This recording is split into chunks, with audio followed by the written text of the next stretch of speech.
Hi friends, ഞാൻ കഴിഞ്ഞ ഒരു വീഡിയോയിൽ പറഞ്ഞായിരുന്നല്ലോ ഇതുകൊണ്ടൊക്കെ ഒരു ബൾക്ക് ഓർഡർ ഉണ്ടായിരുന്നെന്ന് പ്ലം കേക്കിൻ്റെ.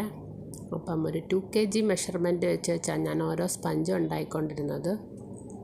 അപ്പോൾ അതിൻ്റെ ഒരു അളവ് പറയാം. ആദ്യമായിട്ട് നമ്മൾ കാരമൽ സോസൊക്കെ റെഡിയാക്കി വെക്കണം. അതൊക്കെ വേറൊരു വീഡിയോ ഞാൻ ഉണ്ടാക്കുന്ന വിധമൊക്കെ പറഞ്ഞുതരാം. അപ്പോൾ 2 kg പ്ലം കേക്കിന് വേണ്ടുന്നത് 6 മുട്ടയും 3 കപ്പ് മൈദയും ആണ് വേണ്ടുന്നത്.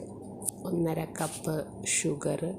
ആദ്യം മുട്ട നന്നായിട്ട് ബീറ്റ് ചെയ്ത് അതിനകത്ത് പ്ലം കേക്കിന് വേണ്ടുന്ന എസൻസുകൾ, വാനില എസൻസ്, പ്ലം എസൻസ്, നമുക്ക് ഇഷ്ടപ്പെട്ട എസൻസ് എല്ലാം ചിരിച്ച് ഒഴിക്കുക.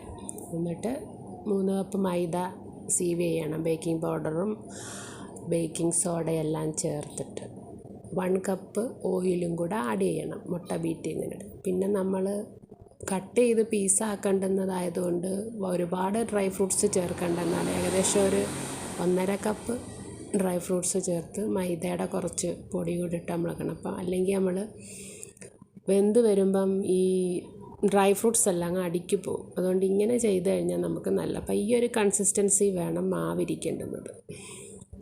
3 കപ്പ് മൈദയും 6 മുട്ടയും 1.5 കപ്പ് ഷുഗറും 1 കപ്പ് ഓയിലും 1.5 കപ്പ് ഡ്രൈ ഫ്രൂട്ട്സും പിന്നെ സ്പൈസസ് എല്ലാം കൂടെ പൊടിച്ചതുകൂടെ ആഡ് ചെയ്യും. എന്നിട്ട് നമ്മൾ മിക്സ് ചെയ്ത് ഓവനകത്ത് വെക്കണം. പ്രീ ഹീറ്റ് ചെയ്യണം ആദ്യം ഓവൻ 10 മിനിറ്റ്. ഒരു 10-45 മിനിറ്റൊക്കെ ആകുമ്പം 150 ഡിഗ്രി സെൽഷ്യസിൽ ഓക്കെ ആവും. ബേക്കിംഗ് മോഡിൽ ഇടണം. അപ്പം